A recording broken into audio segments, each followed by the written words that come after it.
Hello there, Brick Fanatics! It is time to party like it's 1987 because the Blacktron Renegade is back, updated for the year 2025 in the latest of the LEGO Group's growing collection of really nostalgia-bait LEGO sets. I don't think the term nostalgia bait needs much of an explanation. It's the LEGO sets that are designed to make old people go, "Ooh, I recognise that, I understand that reference," etc, etc.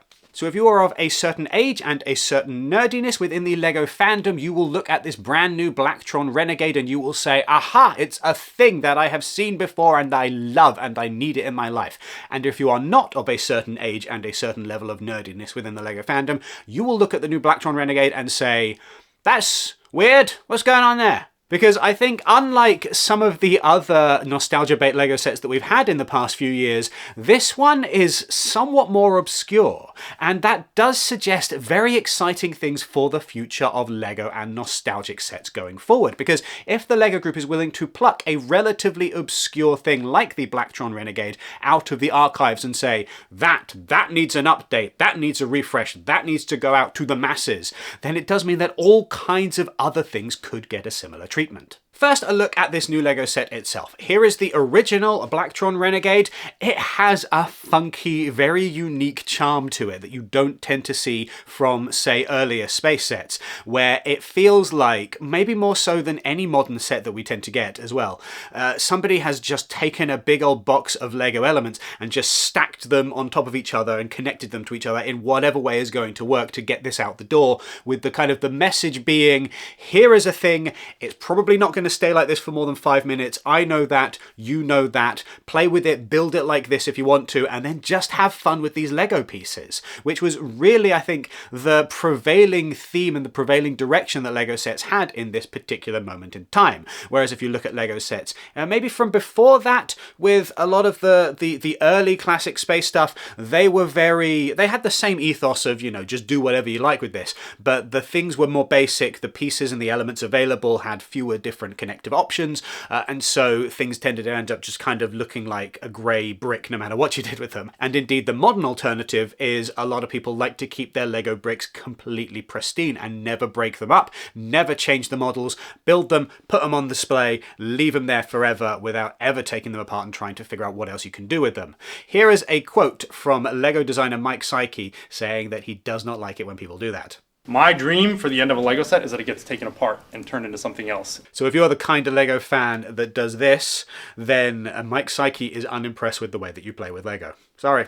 So the question becomes, how do you update a LEGO set which was never intended to stay in one piece anyway? How do you improve upon or make more modern a thing which is chaos incarnate to start with? Because if you look at, say, the Galaxy Explorer refresh, which is one of those LEGO sets that I think everybody just loves universally. It came out and was very, very popular right from the get-go.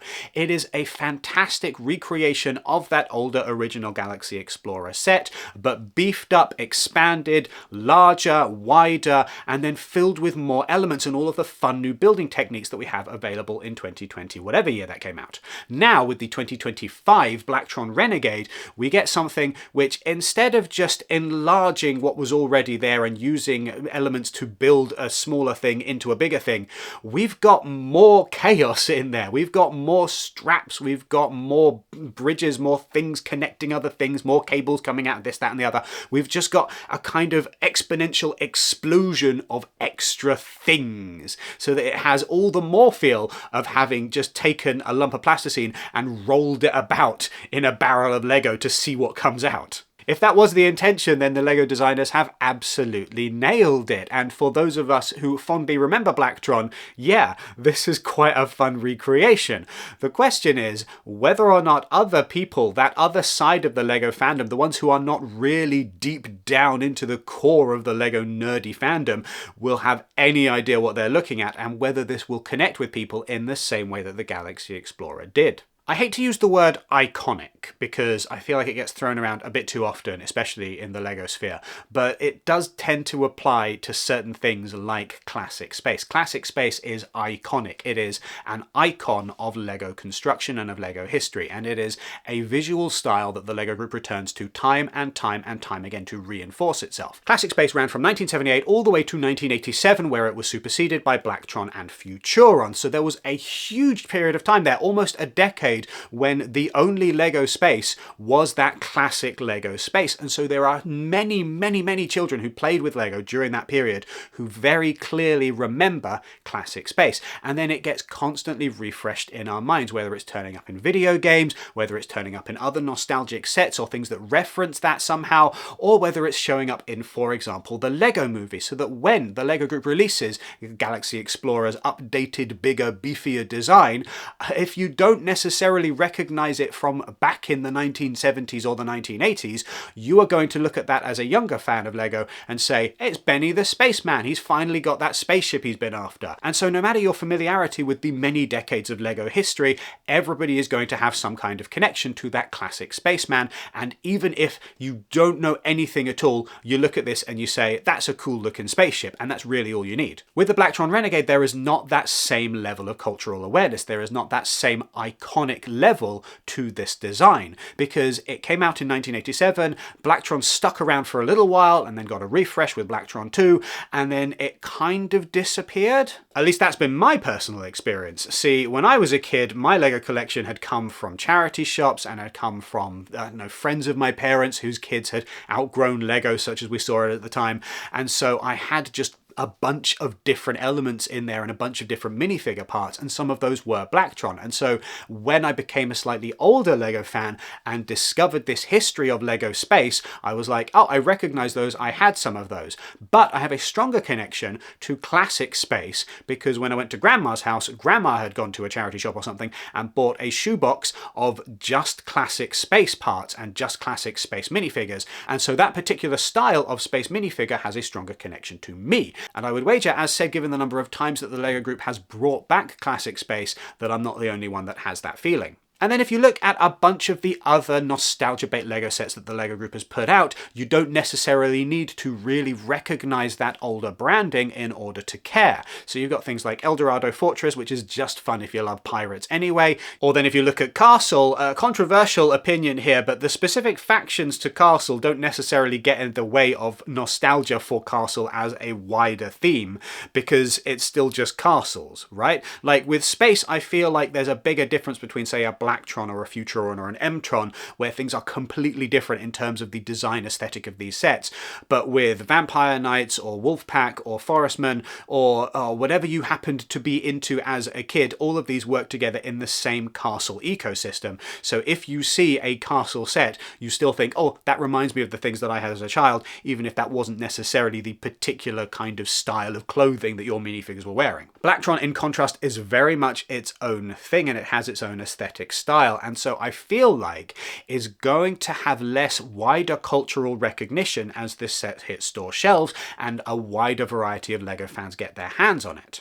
What remains to be seen, and I'm very interested to find out how this goes, and I'm sure the LEGO Group is too, is once that set is on store shelves, do you get a bunch of like 8 or 9-year-old kids looking at this and saying, I don't necessarily know what I'm looking at, but I know I need it in my life? I mean, obviously this set is aimed at an 18+ audience, it's designed for adults, but no one pays attention to those age ratings, and you get a bunch of younger LEGO fans who may not necessarily have that historical nostalgic connection, who are just as excited for a bunch of these LEGO sets as well. And not just even younger fans. The original Blacktron Renegade left store shelves over 30 years ago, so anybody who did have this set as a child is now into their 40s or 50s, which means that anybody of my age and younger who picks this thing up is going to not necessarily remember having the original set unless they got it from a charity shop or some older sibling. So while you watching this video might be well aware of the history of Blacktron and be very excited to get a LEGO set that pays homage to that, a random person walking in off the street into a LEGO store is not necessarily necessarily going to have that connection. And that means that maybe more so than the Galaxy Explorer, maybe more so than all of the Castle Revival sets we've got, or the El Dorado Fortress, or Barracuda Bay, or what have you, this LEGO set really needs to stand on its own, free from any kind of nostalgia, and still be something that people are going to say, ooh, I want that. Does it succeed at that? I think it's a pretty funky looking thing, and I feel like a lot of people are going to say, yeah, do you know what? I don't remember having the original Blacktron Renegade all the way back in the 80s or 90s. I still want to get my hands on this because it looks really neat and it looks like it's going to be a fun thing to put together. Now the thing is though, when someone is just randomly walking into the LEGO store and trying to decide what set to get, it's not like this is the only space thing on the shelves. Indeed, all of 2024 has been devoted to space, so somebody with that desire for a LEGO spaceship has maybe more choices than they have ever had before when it comes to LEGO spaceships to pick from. You've got city sets, you've got friend sets, you've got Technic sets, you've got icon sets, you've got so many different options. Why this one specifically? Well, maybe people aren't going to be too fussed. Maybe they're going to say, that doesn't really go with anything else that I've got in my LEGO collection. I want something from LEGO City instead. And maybe that's okay.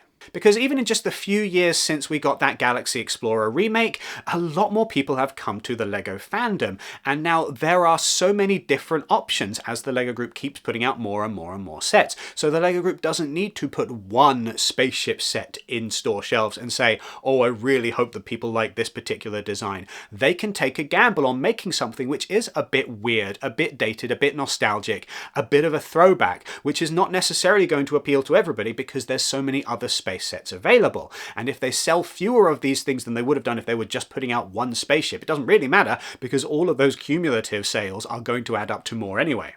And so the LEGO Group is in a position to take a chance on nostalgia and to do something that is a little bit weird and a bit dated and a bit odd, and offer that up to the LEGO fans that want it, and not necessarily be too fussed if the rest of the LEGO fandom think, I'll get something else instead. And of course you are going to get some LEGO fans who don't necessarily have Blacktron nostalgia, but who just think this set looks cool and they go for it anyway. And the LEGO Group has the chance to explore and see how much a younger or a less really nerdy demographic within their consumer base actually cares about this kind of set. All of this suggests that going forward, the LEGO Group may well be writing themselves a blank check for these nostalgia sets, that they might be able to bring back things that are a little bit weirder and a little bit less well remembered, things that appeal to certain specific LEGO fans more than others, safe in the knowledge that the sets don't necessarily need to have widespread mainstream appeal. And if that's the case, I can only think of the fun stuff that might be coming back, although the first thing that jumps into my mind is Belleville, which I don't imagine is going to get any kind of update anytime soon. I want UFO. I've been saying it for quite a while now.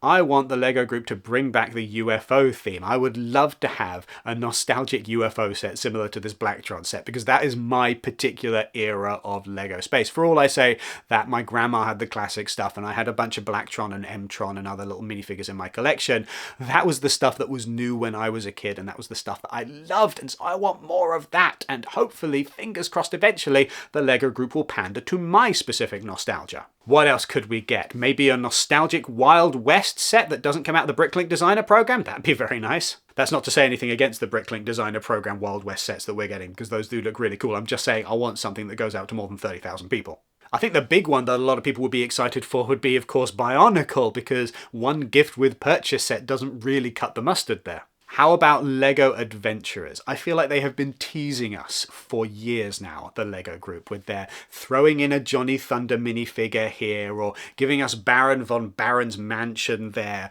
but we still need, like, a big old pyramid filled with traps and stuff for Johnny Thunder to explore, rather than just the kind of, here's an ATV, or, look, it's the curator of the museum. He looks very familiar, doesn't he? I want a proper Adventurers revival.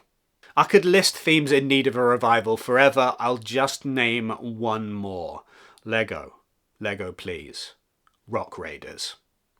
And with that, I end this video. Thank you very much for watching. Make sure that if you are going to be making a Lego.com purchase in the near future, you use the affiliate link down in the description or the QR code that is on screen. Doing so takes you straight to the Lego website. We get a little bit of the percentage of the sale when you purchase things through our link. It doesn't cost you a penny extra, but it helps keep the lights on at Brick Fanatics. Make sure that you do all of the rest of the YouTube things. You know them by now. Give this video a thumbs up and hit subscribe and the notification bell. Let us know your thoughts on the Blacktron Renegade in the comments. Go to brickfanatics.com for all of your Lego news and reviews, and sign up to our newsletter so that you never miss anything Lego related ever again. Thank you very much for watching. Seriously, Lego, rock Raiders.